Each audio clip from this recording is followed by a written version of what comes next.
오늘도 하나님의 은혜가 넘치기를 주님의 이름으로 축원합니다. 사람은 부자로 살기를 원합니다. 가난하게 살려고 하는 사람은 없습니다. 세상에서의 온갖 영화를 누리게 하는 것이 부이기 때문에 부자로 살기를 원합니다. 그러나 부는 또한 교만과 욕심을 불러오는 원인이기도 합니다. 성경에서 부자에 대해서 신랄하게 말씀하시는 이유도 부자가 가지는 이 교만 때문입니다. 교만한 자는 자기가 죄인이라는 것을 인정하지 않습니다. 그래서 회개할 생각도 하나님을 믿을 생각도 없는 것입니다. 그러나 오늘 본문에 나오는 가난한 자는 낮은 자입니다. 세상적으로 볼 때는 약자입니다. 오늘 본문을 가지고 우리가 좀 생각해 보아야 될 것이 뭐가 있느냐 하면 심령이 가난한 자, 그런데 이것을 누가복음에서는 그냥 가난한 자라고 되어 있습니다. 이 가난이 원어적으로 보면 좀 우리가 해석할 때 두 가지 경우로 좀 나오는 것 같습니다. 강한 어조의 그런 해석이 있고 그 다음에 조금 덜한 약한 해석이 있습니다. 이 강한 어조로 나오는 그 원어는 보면 파괴된 것, 파산된 상태, 이것을 가난이라고 표현하고 있습니다. 그런데 조금 약하게 말을 하는 것은 매일매일 벌어서 그날 먹는 자가 가난한 자라고 그렇게 표현되어지는 그런 원어상의 해석입니다. 그런데 많은 분들이 이것을 가지고 설교를 하거나 해석을 할 때 강한 부분의 것을 가지고 많이 합니다. 파산된 상태, 파괴된 그런 상태가 가난한 것이다 하고 말씀을 합니다. 사람들에게 어필은 될 수 있습니다.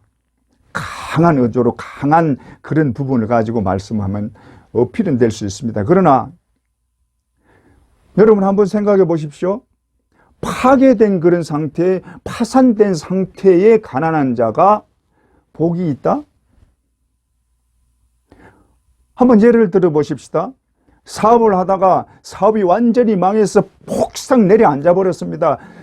완전히 그냥 다 망해버렸습니다. 파산을 한 상태가 되어버린 것입니다. 아무것도 건질 것도 없고 아무것도 없이 다 망해버린 것이 파산된 것이 아닙니까? 그 파산된 자가 복이 있다? 조금 이상하죠? 그러므로 우리가 말씀을 볼 때는 지금 그 상황, 말씀을 하고 있는 말씀이 나오는 그 상태, 환경 이런 것도 고려를 해봐야 되는 것입니다. 자, 주님이 지금 심령이 가난한 자는 복이 있다고 말씀하시는 이 팔복을 말씀하는 상황이 어떤 상황입니까? 산상수훈입니다. 그러니까 얕은 산이나 아니면은 빈들 같은 데서 지금 말씀을 전하고 있는 것입니다. 사람들이 그 앞에 모여와서 주님의 말씀을 듣고 있습니다. 그들을 향해서 지금 말씀하는 것입니다. 그 말씀이 너희 가난한 자는 복이 있나니 천국이 너희 것이며, 그들을 보고 지금 말씀하고 있는 것입니다. 그들이 여기에 나와 있는 자들이 다 가난한 자들입니다. 부자는 거의 없습니다. 부자가 거기에 나와 있는 사람은 없을 것입니다. 다 가난한 자들이죠. 그래서 주님이 말씀하시는 것이 너희 가난한 자들은 복이 있다 하고 말씀하는 것입니다. 그런데 여기에 나와 있는 자들이 우리가 원어적으로 해석을 할 때 다 파괴되고 파산된 자들입니까? 그건 아니잖아요. 그러므로 여기에 주님이 말씀하시는 가난은 정말 힘든 그런 상태, 도움이 필요한 상태에 있는 사람을 말하는 것입니다. 심령이 가난한 자도 마찬가지입니다. 심령이 가난한 자도 누구의 도움을 받아야 됩니다. 도움이 필요한 자입니다. 자, 그런데 심령이 가난한 자는 세상에서 도움을 받을 수가 없습니다. 심령이 가난하다는 말은 이 영적인 부분을 말하는 것입니다. 그러므로 영적으로 세상에서 도움을 받을 것은 아무것도 없습니다. 누구도 영적으로 도움을 줄 수 있는 사람은 없습니다. 이 심령이 가난한 자는 하나님 앞에 도움을 받아야 되는 자입니다. 하나님 앞에 도움을 받아야 되는 자가 심령이 가난한 자입니다. 그러므로 복이 있는 사람이죠. 이 말씀은 요즘처럼 물질 만능주의 시대요, 개인주의가 심하고 자기 위주로 모든 것을 판단하는 이 시대에 꼭 우리가 생각해야 되는 말씀이라고 봅니다. 요즘은 모든 것을 자기 위주로 생각을 합니다. 옳고 그름을 따져서 생각하는 것이 아니라 자기가 옳다고 생각하는 것이 옳은 것입니다. 그래서 사람들이 아무리 아니라고 해도 그건 너희들 생각이고 나는 그렇게 생각하지 않는다 하는 것입니다. 예수 믿는 사람들도 이런 경향이 좀 나타나는 것 같습니다. 절대적인 하나님의 말씀을 믿는 것이 아니라 자기 위주로 믿고 있습니다. 여기에 기름을 붓듯이 말씀의 왜곡을 보이는 그런 세력들이나 또 말씀의 왜곡을 전하는 그런 사람들이 많이 일어나고 있는 것을 봅니다. 세상 마지막 때에 나타날 이 거짓 선지자들의 전하는 그런 거짓 복음들이 나타나고 있는 것입니다. 그러나 이것이 거짓 복음임을 쉽게 눈치를 채지 못합니다.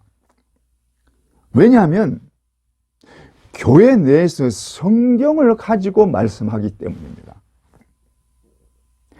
외부에서 와서 교회를 흔드는 것이 아니라 외부에서 오면 우리가 경계를 하고 자꾸 따져보고 판단을 할 것입니다. 그러나 교회 내에서, 특히 교회에서 설교를 하는 분이 거짓된 복음을, 성경을 가지고 전하면 그것을 누가 어떻게 판단을 할 수 있겠습니까? 쉽게 그것을 눈치채겠습니까? 그래서 눈치를 못 채는 것입니다.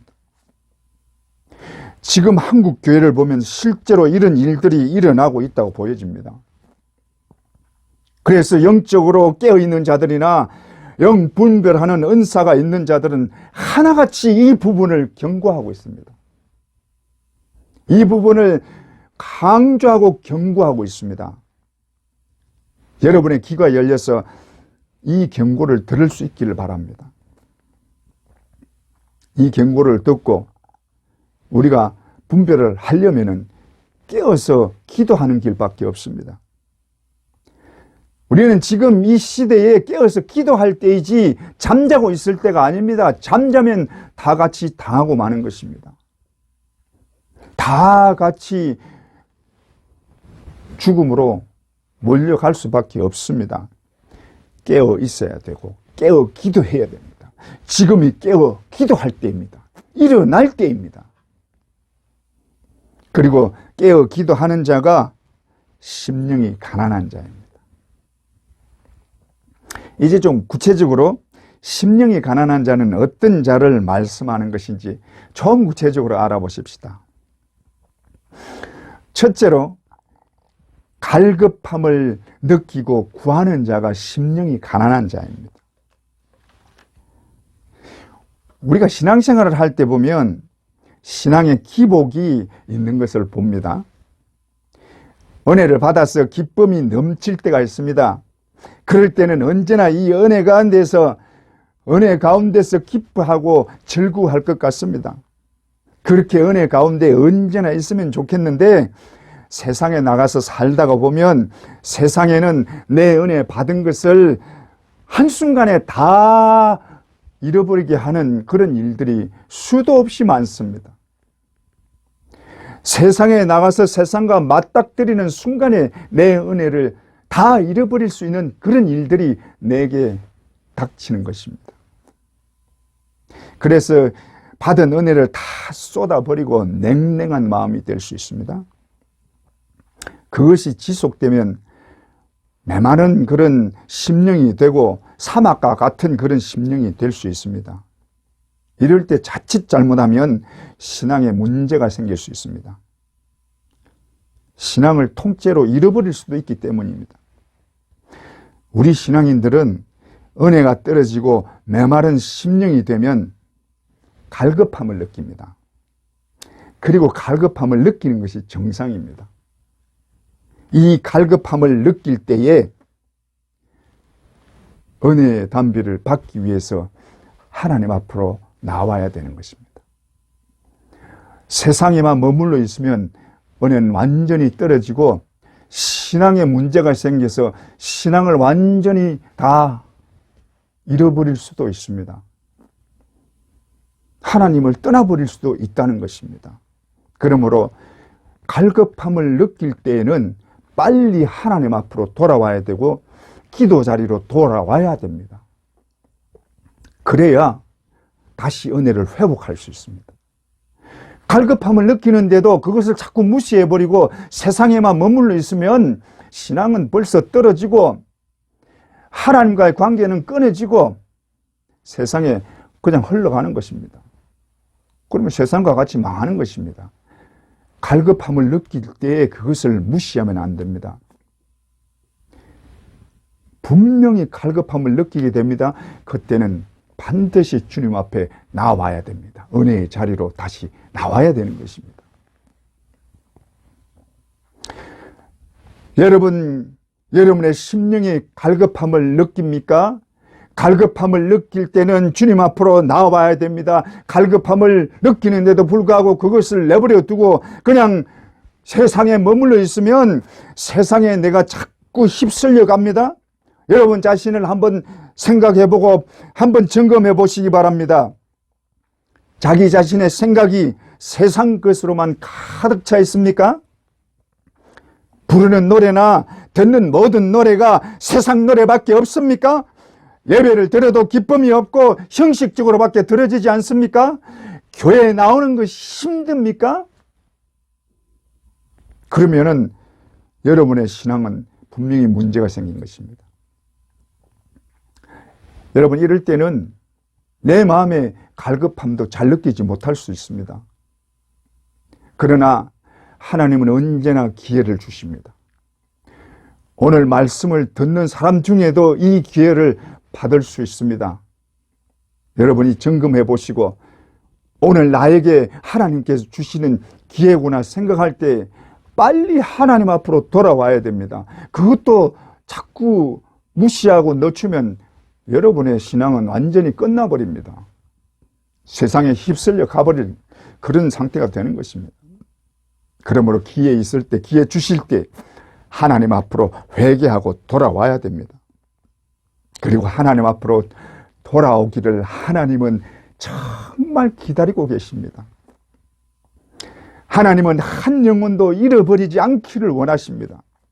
언제나 돌아오기를 원하고 기다리시고 계십니다. 그 앞에 회개하고 돌아오기를 바라십니다. 그리고 회개하고 돌아오면 하나님이 얼마나 기뻐하시는지 모릅니다. 회개하고 돌아오면 하나님이 그 품에 안아주십니다. 그리고 하나님이 주시는 좋은 것으로 채워주시는 것입니다. 하나님이 그렇게 주시고 싶어 하시는 분이십니다. 그래서 회개하고 돌아오기를 기다리시는 것입니다. 하나님이 가장 주시고 싶어하는 하나님의 은혜, 성령의 담비를 부어주시고 천국을 다시 바라보고 소망하게 하는 은혜를 주시는 것입니다. 하나님이 기다리고 계시다는 것을 기억하시기 바랍니다.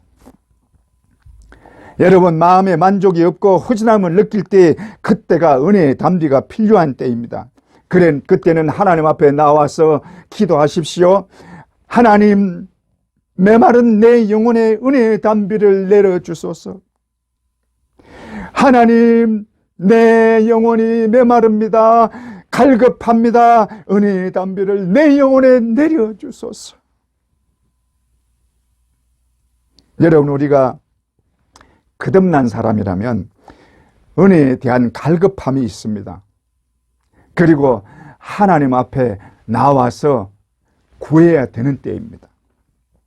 목마른 사슴이 시냇물을 찾아 헤매이듯이 은혜의 담비를 찾아서 헤매는 심령이 되어야 되는 것입니다.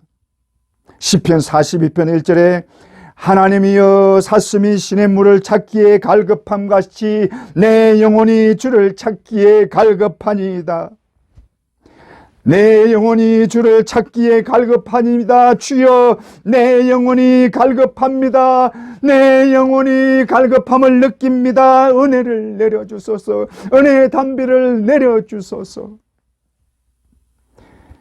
은혜의 담비를 구하는 심정이 되어서 주님 앞으로 찾아 나오시기 바랍니다.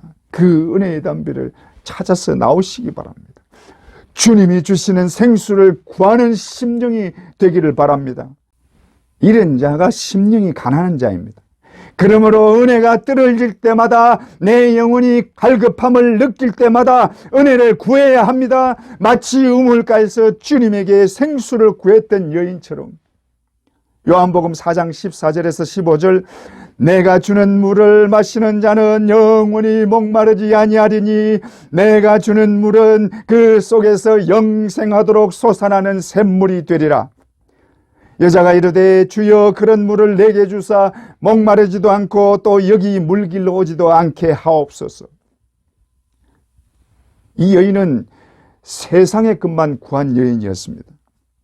세상에서 만족을 얻어보려고 남편을 5번이나 바꾸었던 자입니다. 남편을 5번이나 바꾸면서 만족을 구해보려고 했습니다. 그러나 어떤 만족도 없었습니다. 그때 주님이 이 여인에게 찾아가서 그 여인의 갈급한 심령에 생수를 주십니다.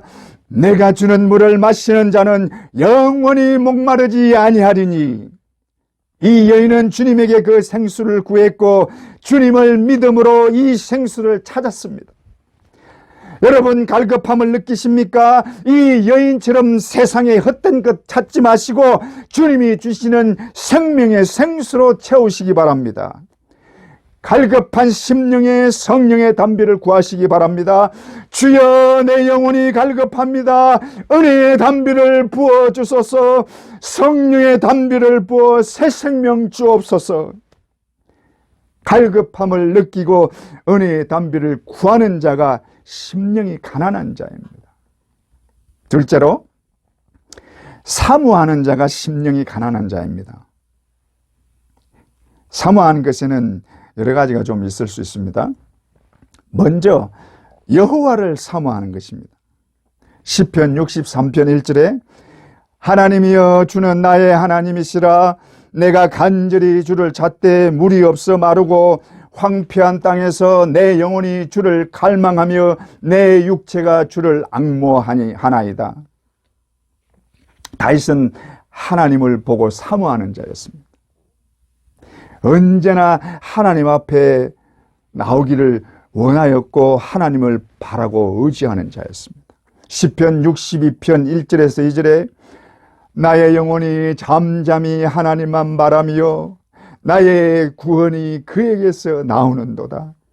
오직 그만이 나의 반석이시오 나의 구원이시오 나의 요새시니 내가 크게 흔들리지 아니하리로다. 여기서 잠잠히는 도움을 구하려고 여기저기 기웃거리지 않는 것을 말합니다.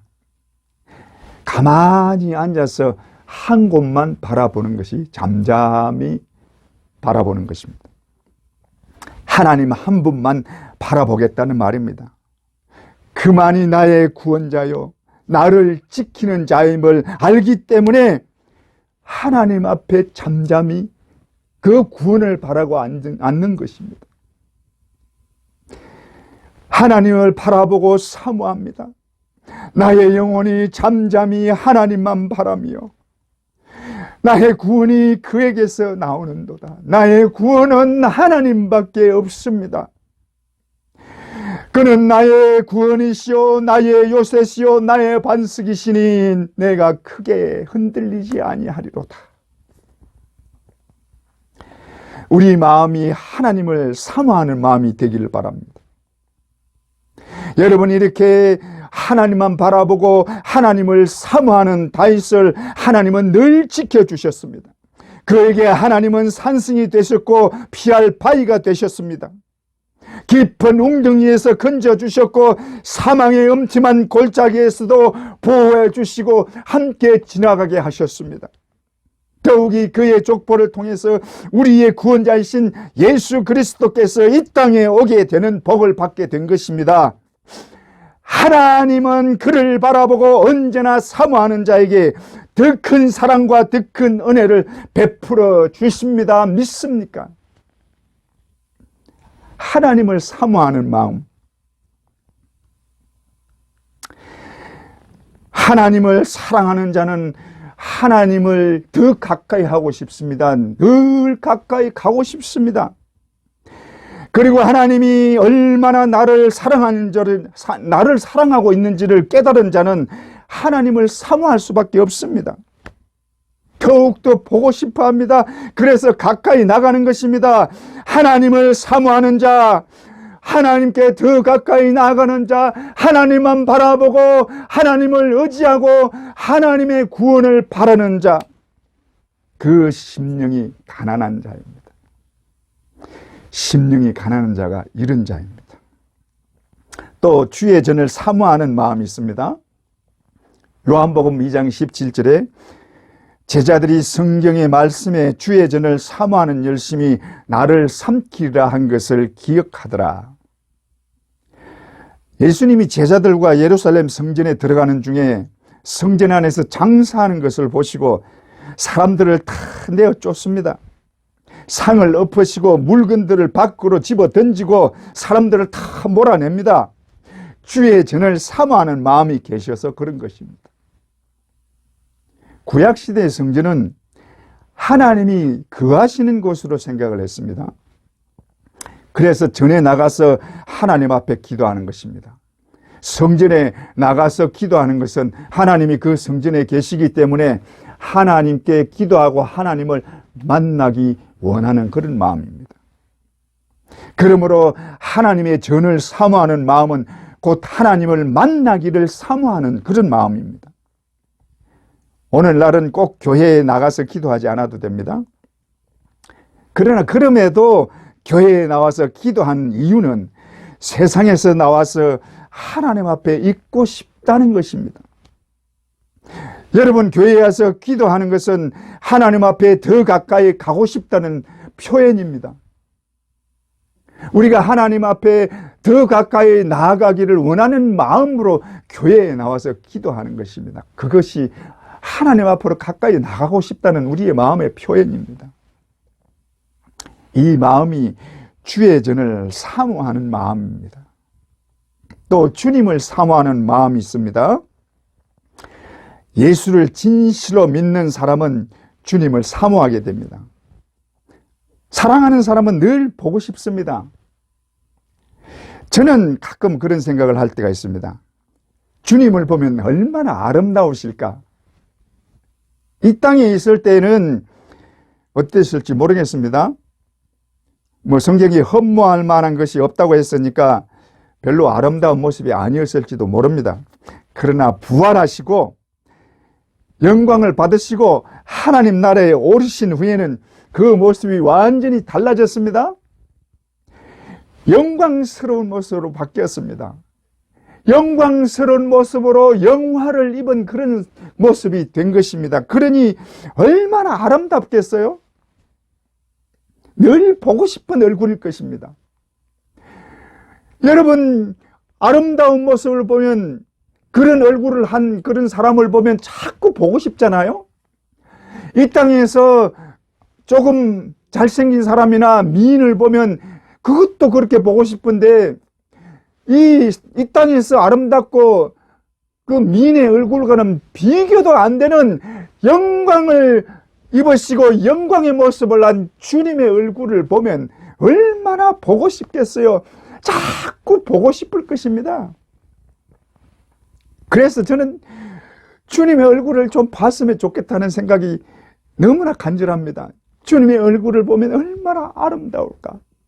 아마 황홀해서 입을 벌리고 있을 겁니다. 입을 다물지를 못할 것입니다.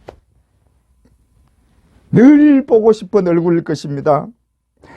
내 대신 십자가에 달려 죽으신 주님을 내가 늘 볼 수 있다면 얼마나 감격스럽겠습니까? 그 아름다움을 늘 바라보고 그 앞에 있을 때 그 앞에서 주님을 바라보면서 찬양하고 주님께 영광을 돌리는 것이 얼마나 즐거운 일이겠습니까? 저는 그 주님을 빨리 좀 보면 좋겠습니다. 내가 늘 사모하는 예수님. 우리는 주님을 사모하는 마음을 가지고 있습니다. 보고 싶은 주님. 정말 보고 싶은 주님입니다. 이렇게 사모하는 자가 심령이 가난한 자입니다. 셋째로, 하나님의 도움을 간절히 바라는 자가 심령이 가난한 자입니다. 우리는 바리새인과 세리의 기도를 잘 압니다. 누가복음 18장 11절에 바리새인은 서서 따로 기도하여 이르되 하나님이여 나는 다른 사람들 곧 토색, 불의, 간음을 하는 자들과 같지 아니하고 이 세리와도 같지 아니함을 감사하나이다. 이 바리새인은 하나님 앞에서 자기의 의로움을 자랑하고 있습니다. 이것은 자신이 어려우니 죄로 인한 구원은 받지 않아도 된다는 것입니다. 이 기도를 들으시고 하나님이 뭐라고 하실 것 같습니다. 저 같으면 이랬을 것 같습니다. 너는 어려우니 구원받지 않아도 되겠구나. 그러니 너는 구원하지 않으마. 저는 그랬을 것 같습니다.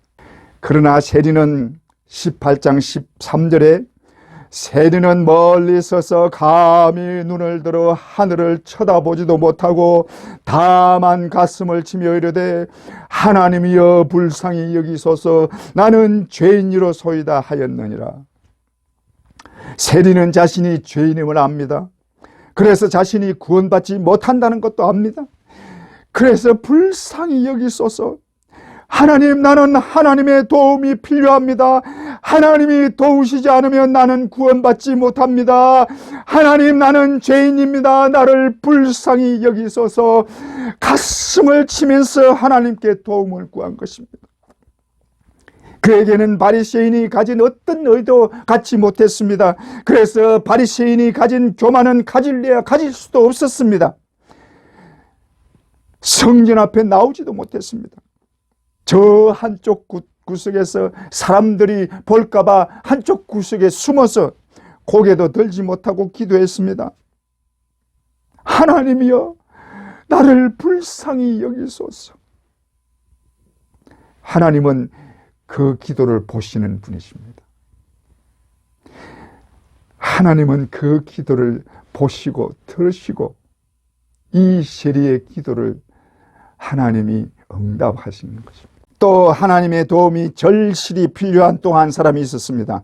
누가복음 7장 11절에서 15절에 그 후에 예수께서 나인이라는 성으로 가실새 제자와 많은 무리가 동행하더니 성문에 가까이 이르실 때에 사람들이 한 죽은 자를 메고 나오니 이는 한 어머니의 독자요 그의 어머니는 과부라. 그 성에 많은 사람도 그와 함께 나오거늘 주께서 과부를 보시고 불쌍히 여기사 울지 말라 하시고 가까이 가서 그 관에 손을 대시니 맨 자들이 서는지라. 예수께서 이르시되 청년아 내가 네게 말하노니 일어나라 하시매 죽었던 자가 일어나 앉고 말도 하거늘 예수께서 그를 어머니에게 주시니. 이 과부에 대해서 성경에 다른 설명은 없습니다. 그의 아들이 독자인데 갑자기 죽었습니다. 이때 이 과부의 심정은 어땠을까요? 하늘이 무너져 내리는 것 아닙니까? 어떤 말도 하지 못하고 울기만 했습니다. 울기만 했습니다. 어떤 말도 하지 못했습니다. 그런데 그때 주님이 이곳을 찾아온 것입니다. 이곳에 왜 찾아왔는지는 모릅니다. 나인성은 위치적으로 보면 갈릴리의 한쪽에 있습니다. 이곳은 지나가면서 들릴 수 있는 그런 곳이 아닙니다. 일부러 가지 않으면 갈 수 없는 곳입니다. 그곳에 주님이 오셨다는 것은 분명한 이유가 있습니다. 성경에 나오지 않는 이유. 그것이 무엇일까요? 과부의 심정입니다. 과부는 말이 없지만 속으로 심정을 토로한 것입니다. 아마 울면서 속으로 간절히 말했을지 모릅니다. 나를 불쌍히 여겨주소서. 울면서 간절하게 심정으로 말했을 것입니다. 나를 불쌍히 여겨주소서. 우리의 마음속 기도를 들으시는 주님이 이 과부의 심정을 들으시고 발걸음을 이곳으로 오게 했다고 생각합니다.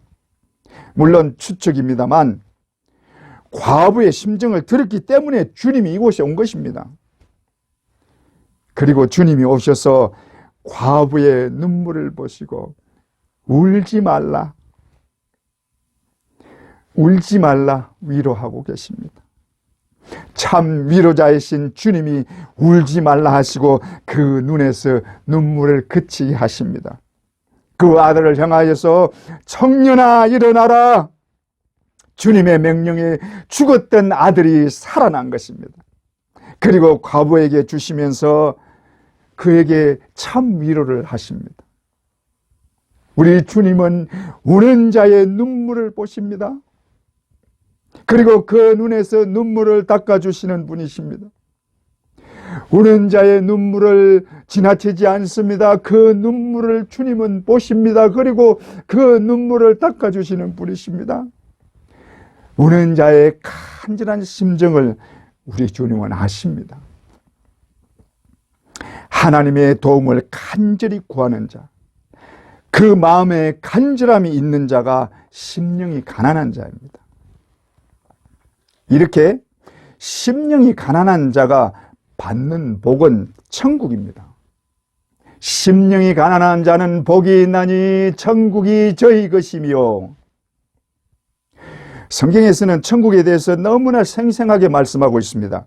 특히 예수님은 천국에 대해서 많은 예를 들어가면서까지 반드시 천국에 가야 한다고 강조를 했습니다. 그러나 사람들이 잘 믿지를 않습니다. 다른 것은 보지 않고도 잘 믿으면서 천국은 보이지 않는다고 천국이 없다고 합니다. 그래서 오늘 천국에 대해서 얼마나 분명한지, 그리고 이 천국에 들어가는 것이 얼마나 큰 복인지 알게 되기를 좀 바랍니다. 저는 천국에 가본 적은 없습니다. 죽어보지 않았기 때문에. 환상으로도 본 적은 없습니다만은. 그런데 더 생생하게 증언하는 성경 말씀과 또 생생하게 간증하는 사람들이 있습니다. 요즘 천국과 지옥에 대해서 간증을 많이 하고 있습니다. 그런데 이들이 믿는 사람들이 아니라는 것입니다. 여러분, 간증하는 사람들을 보면 믿지 않는 사람들이 간증을 많이 하고 있습니다. 또 절에 스님들이 천국과 지옥을 갔다 오고는 천국과 지옥에서 간증을 하고 있습니다. 분명히 천국과 지옥이 있다고 스님들이 말을 하고 있습니다. 그래서 천국에 가려면 예수를 믿어야 된다고 그들이 오히려 예수를 전하고 있습니다. 왜 그런지 아세요? 전해야 할 자들이 전하지 않고 침묵하고 있기 때문입니다. 누가복음 19장 40절에 만일 이 사람들이 침묵하면 돌들이 소리 지르리라. 돌들이 소리 지르는 것입니다. 천국에 대한 간증을 우리가 다 믿을 수는 없지만 이분의 간증은 좀 다른 것 같습니다. 세계적인 뇌의학자요 의사인 이번 알렉산더라는 박사가 천국에 갔다 온 간증 내용입니다. 이분은 하버드 출신의 세계적인 뇌의학의 권위자입니다. 모든 이 뇌의학계의 사람들이 알아주고 인정하는 사람입니다. 이분은 본래 천국이 있다는 것에 대해서 확신을 하지 못하는 자였습니다. 뇌 전문가니까 뇌의 움직임이 멈추면 모든 것이 끝난다고 그렇게 보았고 사후 세계에 대해서는 어떤 확신도 없었습니다. 그런데 그가 코마 상태에서 7일 동안 천국을 다녀온 것입니다. 그는 천국에서 온갖 아름다운 것들을 보았는데 그것은 글이나 말로 표현하기가 어려운 아름다움이었다고 합니다. 그곳에서는 이 땅에서 지낸 것이 잠깐의 꿈같이 느껴졌다는 것입니다. 영적인 세계가 실제로 존재했으며 이 영적인 세계에 비하면 우주는 한낱 먼지에 불과한 것으로 그렇게 생각을 했다는 것입니다. 우리가 알고 있는, 우리가 실제 존재하고 있다고 생각하는 이 존재가 실제가 아니라 영적인 존재가 실제 존재임을 알게 되었답니다. 그는 깨어난 후로 천국을 사람들에게 알려야 되겠다는 그 사명으로 산다는 것입니다. 지금까지 자기의 명성이나 명예는 한낱 배설물과 같이 여겨졌다는 것입니다. 사람들이 잘못 알고 있고 그들에게 바르게 알려야 되겠다는 사명감에 하루하루 천국을 전하는 그 일에 최선을 다하고 있다고 합니다.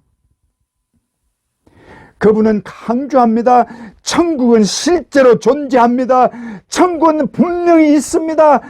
몇 번을 강조합니다. 여러분, 만약에 없는 천국을 전한다면 이 사람은 정신병자가 되는 것입니다. 지금까지 자기의 모든 것이 끝나는 일인데 내 의학과는 정반대의 말을 하고 있는 것입니다. 이분이 실제가 아닌 것을 위해서 이렇게 전할까요? 여러분, 믿으시기 바랍니다. 물론 이분의 간증 때문에 천국을 믿는 것은 아닙니다만은 생생하게 전하는 것도 우리는 귀담아 들을 수 있어야 됩니다. 여러분, 우리가 영원히 누릴 아름답고 영원한 곳, 우리가 영원히 실제로 우리가 가서 살 곳이 존재하고 있습니다. 우리가 그냥 관념적으로, 그냥 희망적으로 천국이 있다고 말하는 것이 아니라 실제로 우리가 눈으로 볼 수 있는 천국이 실제로 존재하고 있습니다.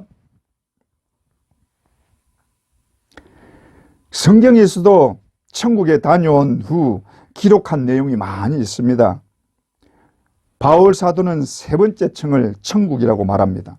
첫 번째 층은 우리가 사는 하늘, 구름이 떠다니는 이 하늘을 말합니다. 두 번째 층은 우주 공간을 말하고 있습니다.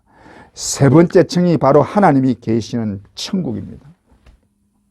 고린도후서 12장 4절에 그가 낙원으로 이끌려가서 말로 표현할 수 없는 말을 들었으니 사람이 가히 이르지 못할 말이로다.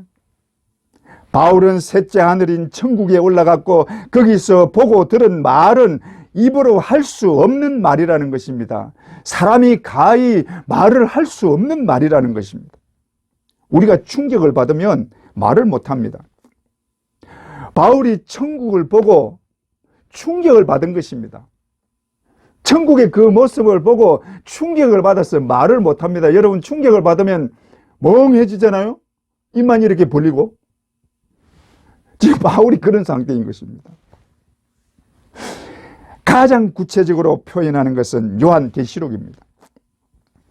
하나님 나라를 시온성으로 표현하는데 모든 것이 보석으로 되어 있습니다. 영적인 의미도 있지만 천국이 이 땅에서 어떤 곳과도 비교할 수 없는 아름다운 곳이면 틀림이 없습니다. 문은 12문인데 다 한 진주로 되어 있습니다. 길은 맑은 유리 같은 정금의 길입니다. 해와 달이 필요 없으니 하나님의 영광이 해같이 빛나는 곳입니다. 이 땅에서 우리를 괴롭게 했던 모든 것은 더 이상 없습니다. 계시록 21장 4절에 모든 눈물을 그 눈에서 닦아주시니 다시는 사망이 없고 애통하는 것이나 곡하는 것이나 아픈 것이 다시 있지 아니하리니 처음 것들이 다 지나가서 미러라. 처음 것이 다 지나가 버렸습니다. 처음 것은 우리가 사는 이곳을 말하는 것이죠. 이곳은 얼마나 불안전한 곳입니까? 불만이 가득한 곳입니다. 고통과 불안이 늘 있는 곳입니다. 우리를 괴롭게 하는 일들이 늘 있는 곳이 이곳입니다. 그러나 천국은 완전하고 완벽한 곳입니다. 너무나 아름다운 곳입니다. 그것을 본 사람들이 어떻게 그 아름다움을 표현할지를 모르는 아름다움입니다. 이 땅에서 찾을 수 있는 아름다움이 아니기 때문에 표현을 못하는 것입니다. 여러분, 중국의 장가게를 가보셨나요? 저는 가본 적은 없습니다만 TV나 갔다 온 사람들의 말을 들어보면 마치 천국을 보는 것 같다는 것입니다. 물론 장가게를 천국과 비교할 수는 없습니다. 그러나 그곳의 아름다움을 보고 천국 같다고 말을 하는 것은 천국이 그만큼 아름다운 곳이라는 것을 인정하는 것입니다. 믿지 않는 사람들도 천국이 아름답다는 것은 인정하는 것입니다. 그리고 그 천국에는 내가 이 땅에서 없었으면 하는 그런 것은 없는 곳입니다. 여러분, 스트레스가 없는 곳입니다. 병드는 것이 없는 곳입니다. 아무로 고통받는 것이 없습니다. 여러분, 이 땅에서 우리가 괴롭힘을 당하는 어떤 것도 그곳에는 없는 것입니다. 우리가 미워하고 원수 같은 그런 사람도 그곳에는 없습니다. 그곳에는 그런 사람이 존재하지 않습니다. 그리고 참 사랑만 가득한 곳입니다. 하나님의 참 사랑과 나를 위해서 죽어주신 예수 그리스도의 그 놀라운 참 사랑과 성도들끼리 나누는 참 사랑만 존재하는 곳입니다. 사랑만 가득한 곳입니다. 기쁨과 즐거움이 가득한 곳입니다. 그 아름다운 곳에서 너무나 사랑하는 아버지와 너무나 아름다운 주님과 함께 사는 곳이 천국입니다. 여러분, 이 천국에 빨리 가보고 싶지 않습니까? 저는 빨리 가고 싶어요. 정말 빨리 가보고 싶습니다. 힘들고 어렵고 속상한 일이 가득한 이 땅이지만은 천국을 바라보면 이 땅에 어떤 어렵고 속상한 일도 얼마든지 견딜 수 있습니다. 우리가 영원히 살 아름다운 천국이 우리 앞에 있다는 것을 생각하면 어떤 어려움도 어떤 힘든 것도 견딜 수 있습니다. 스데반은 복음을 전하다가 숨겨 직전에 이 놀라운 하나님의 나라 천국을 바라보고는 소리를 질렀습니다. 사도행전 7장 55절에서 56절, 스데반이 성령이 충만하여 하늘을 우러러 주목하여 하나님의 영광과 및 예수께서 하나님 우편에 서신 것을 보고 말하되, 보라, 하늘이 열리고 인자가 하나님 우편에 서신 것을 보노라. 스데반이 말씀을 전하다가 영안이 열려져서 하늘이 열리는 것을 본 것입니다. 하나님 나라를 보게 된 것입니다. 그래서 소리를 질렀습니다. 보라, 하늘이 열리고 인자가 하나님 우편에 서신 것을 보노라. 하늘의 영광을 바라보고 소리를 질렀습니다. 그 영광을 보는 순간 돌에 맞는 것도 상관이 없었습니다. 아픔도 느끼지 못할 정도의 황홀함이었습니다. 아픔도 죽음도 잊게 하는 하늘의 영광을 본 것입니다. 우리가 가게 될 영광의 나라입니다. 우리의 눈물을 닦아줄 우리 아버지가 계신 곳입니다. 그렇게 보고 싶은 주님이 계신 곳입니다.